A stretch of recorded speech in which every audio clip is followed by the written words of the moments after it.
ഇന്ന് നമ്മൾ ചെയ്യാൻ പോകുന്നത് ഒരു വേസ്റ്റ് മാനേജ്മെൻ്റ് ആണ്. നിങ്ങൾ ഒരുപാട് വീഡിയോസ് കണ്ടിട്ടുണ്ടാകും. പക്ഷേ ഞാൻ ചെയ്യുന്ന ഈ വീഡിയോയിൽ നമുക്ക് പ്രത്യേകിച്ച് യാതൊന്നും തന്നെ വേണ്ട. ഇവിടെ നമ്മുടെ വീട്ടിലുള്ള പാഴ്വസ്തുക്കൾ വെച്ചുകൊണ്ട് നമുക്ക് വേസ്റ്റ് മാനേജ്മെൻറ്റ് ചെയ്യാം. ഞാൻ ഒരു വർഷത്തോളമായിട്ട് ചെയ്യുന്നതാണ്. അതിൻ്റെ സ്ലറി ഉപയോഗിച്ചാണ് ഞാൻ പച്ചക്കറി കൃഷിയൊക്കെ ചെയ്യുന്നത്. അതുപോലെ നമുക്ക് വേണ്ടതായ ഒന്ന് രണ്ട് സാധനങ്ങൾ മാത്രം മതി. അതുപോലെ ചകിരിച്ചോറ് വേണ്ട, കുമ്മായം വേണ്ട, ഇനോക്കുലം അങ്ങനെ ഒന്നും വേണ്ട. അപ്പോൾ അതുകൊണ്ട് നമുക്ക് നോക്കാം എങ്ങനെ ചെയ്യണമെന്ന് നോക്കാം.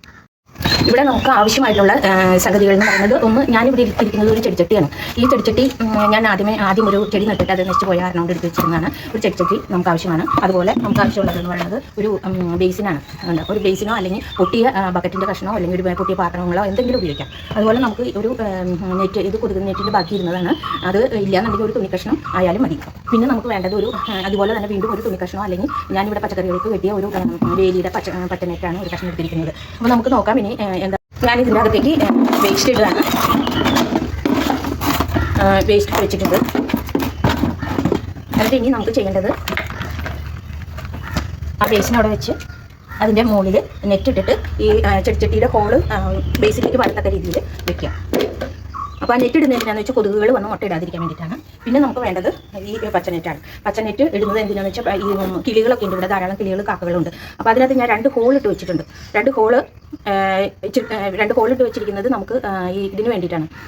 ഈ ഫ്ലൈസ്, BSF ഫ്ലൈസ് വന്ന് ഇതിൻ്റെ അകത്ത് കയറുന്നതിന് വേണ്ടിയിട്ടാണ്. അപ്പോൾ ആ ഹോളിട്ട് വെച്ചിട്ട് എന്തെങ്കിലും ഒരു മരക്കഷ്ണമോ അല്ലെങ്കിൽ എന്തെങ്കിലും ഒരു സാധനം ഇട്ട് അത് ഒന്ന് മൂടി വെച്ചേക്കാം. കാരണം കിളികൾ, കാക്കകളുടെ ഉപദ്രവം ഉണ്ട് ഇവിടെ. അതുകൊണ്ടാണ് ഞാനിത് വെച്ചിരിക്കുന്നത്. അപ്പോൾ BSF ഫ്ലൈസ് വന്ന് ഇതിലൂടെ കയറി മുട്ടയിട്ട് ലാർവ ഉണ്ടാവും. ആ ലാർവയാണ് നമ്മുടെ കമ്പോസ്റ്റിംഗ് നടത്തുന്നത്. സ്ലറി ഉപയോഗിച്ചുള്ള എൻ്റെ പച്ചമുളക് കൃഷിയൊന്ന് കാണാം. ഇതാണ് എൻ്റെ പച്ചമുളക് തോട്ടം. നല്ല രീതിയിൽ തന്നെ അതിനകത്ത് കേടോ മറ്റുള്ള ഉപദ്രവങ്ങളോ ഒന്നും തന്നെ ഇല്ല. ധാരാളം പച്ചമുളക് ഉണ്ട്. ഈ ഇടയ്ക്ക് ഞാൻ 1/2 കിലോ നാടൻ പച്ചമുളക് കൊടുക്കുകയും ചെയ്തു. ഇഷ്ടംപോലെ പച്ചമുളക് ഉണ്ടായി കിടപ്പുണ്ട്. നാടനും ഉണ്ട്, മറ്റേ നമ്മൾ ഓണമുളക് ഉണ്ടല്ലോ, ഓണമുളകുണ്ട്. ധാരാളം മുളകുകൾ ഉണ്ടായിട്ടുണ്ട്. ഇതെല്ലാം ഈ സ്ലറി ഉപയോഗിച്ച് മാത്രം ചെയ്യുന്നതാണ്.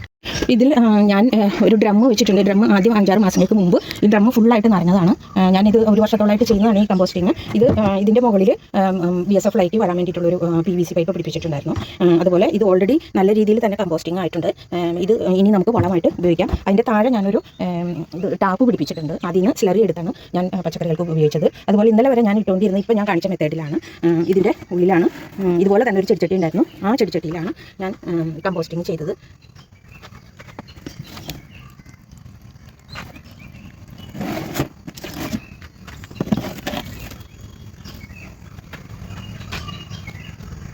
ഞാനിത് വേസ്റ്റ് ഇവിടെ ഞങ്ങളുടെ വീടിൻ്റെ പിറകുവശത്ത് ഉള്ള വരാന്തയിലാണ് വെച്ചിരിക്കുന്നത്. ഇതിൻ്റെ സ്മെല്ലോ കാര്യങ്ങളോ ഒന്നും തന്നെ ഇല്ല.